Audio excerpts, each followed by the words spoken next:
Well, I had said it from the very beginning. We would be watching the Tory party conference like a hawk. And oh boy, if you have followed the stuff that happened yesterday,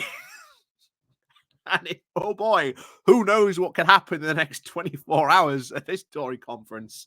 But oh boy, oh boy, oh boy. It has been an absolute masterclass in how you do not run a Tory party conference.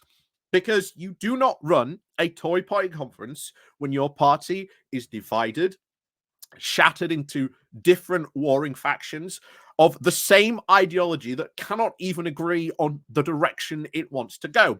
You've had two competing manifesto launches of not by Rishi Sunak, but two different political factions.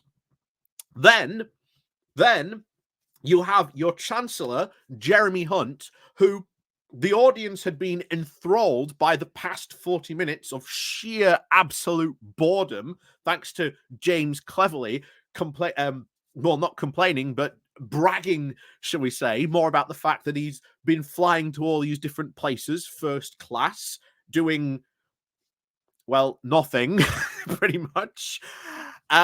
The audience was bored to tears by all accounts.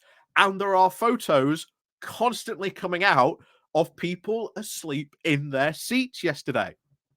And then, of course, came Jeremy Hunt, who continued this absolute boredom train.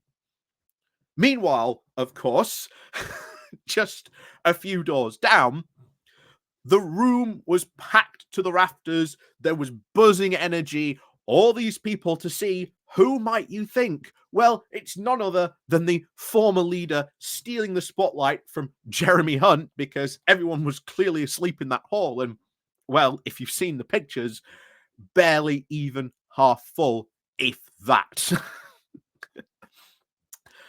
Everyone was there to see Liz Truss. What kind of wisdom was she going to dispense? What kind of craziness was she going to say? Well, she has said it front and center. She gave her greatest hits once again. The pork markets, cutting tax. Everything I did was right. It was the Treasury orthodoxy that did me in. The people just did not understand the genius economic 5D chess I was playing, while meanwhile the entire economy was tanking and the pension industry was about to go bust. Yeah, 5D chess moves indeed there by Liz Truss. At the exact same time, Jeremy Hunt was giving his speech. It speaks volumes about the direction that the Tory party could go in after the conference.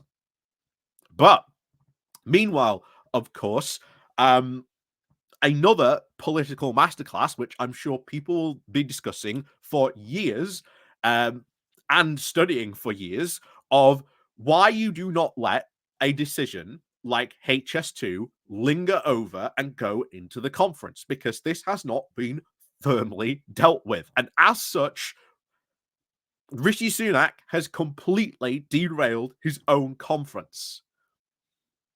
So we're going to go into this more in depth, because honestly, more and more stuff just keeps coming out about all the stuff that's going on. And I've been reading conservative Reddit looking for stuff, what other people have been saying. And most of what people have been saying have been that they were glad they were not there.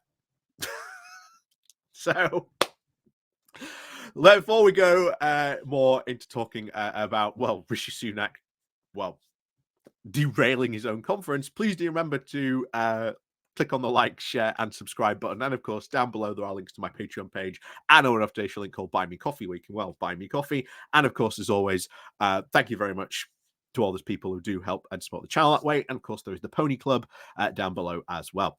So, Manchester. Why on earth is the Tory conference in Manchester in the first place? Because normally the Tory conference is somewhere down south. Birmingham, at a push, the furthest they would ever really travel north. The whole reason, of course, is because of Boris Johnson. Boris Johnson's insistence that their conferences must now be in the north of England. That's why they are there. But I think after this absolute debacle, that's what it really has been. The chances of it being in another northern city in the not too distant future are incredibly slim. Incredibly slim. But Rishi Sunak went into this conference with a burning question. What are you going to do about HS2? And remember, HS2 laid out by Boris Johnson, by numerous people, including myself over the years, who have said HS2 is a vital piece of infrastructure we need. Boris Johnson was absolutely right when he said that. Shocking as it may be that I agree with Boris Johnson on something, we do need HS2. The whole point of HS2 was to get high-speed trains off the current tracks onto the HS2 line so that you can have more local and interregional stopping services on there while the HS2 line services the high-speed passengers. And this would unlock millions, hundreds of millions of pounds in economic benefits a year. So everyone and all these conservatives complaining about, oh, it's costing so much. That's just a one-off cost. That is the one-off cost to build it. HS2 pays for itself every single year as benefits to the economy. Why on earth you would not build HS2? And shockingly enough, when it comes to the next election, Rishi Sunak could turn around and say, I've kept my promise to level up the north. Because look, we're building HS2. Look how all the economic benefits to build. Aren't we great? Yeah, we fulfilled our promise. Meanwhile, of course, as everyone has been pointing out, if you cancel HS2, then all your Tory promises of leveling up, which we knew anyway, were not being fulfilled. They were just all for show. Like I say, Rishi Sunak went to the conference and said, well, here's £20 million, but it's over the next 10 years. That's laughable. That's a laughable amount of money over that period of time. It amounts to almost next to nothing. But this is what they consider leveling up, and they are worried constantly, oh my God, the cost. And think back when the northern leg was cancelled that was going to go off up to Sheffield. We got the exact same PR moves, the exact same thing, saying, oh my God, the cost. And then it got cancelled. But this time, Rishi Sunak is in Manchester, where HS2 is meant to go to, which would be a massive improvement and a massive investment in rail infrastructure, which we desperately need. And yet here he is in the city, refusing to even go into the conference before to give it a definitive answer. And now we've had rumors leak just this morning that, yes, they are going to cancel HS2, while Rishi Sunak and co are running around going, no, we're not going to cancel it. We're still trying to make the decision. It has been an absolute disaster.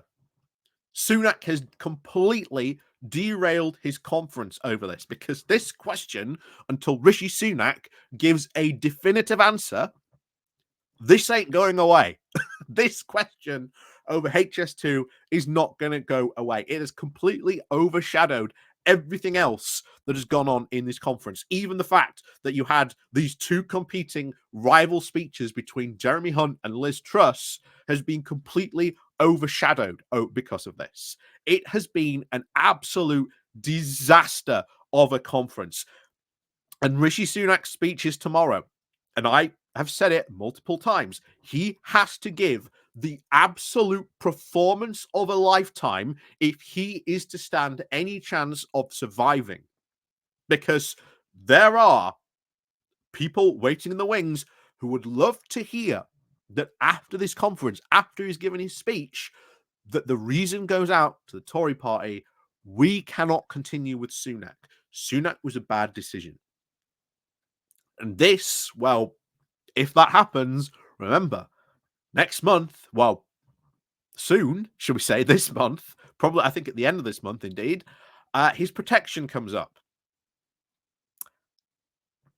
So this could be the prelude to the dethroning of Rishi Sunak. And I will tell you now,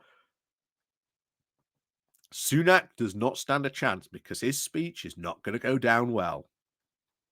Especially over the fact that if he still cannot give a definitive answer over HS2, oh, yeah, all I can say is the worst is yet to come. And I am looking forward to every single morsel that is going to come out today and, of course, tomorrow leading up into his speech. It is going to be absolutely fantastic. So, as always, thank you very much for watching. And, of course, as always, we'll see you all next time.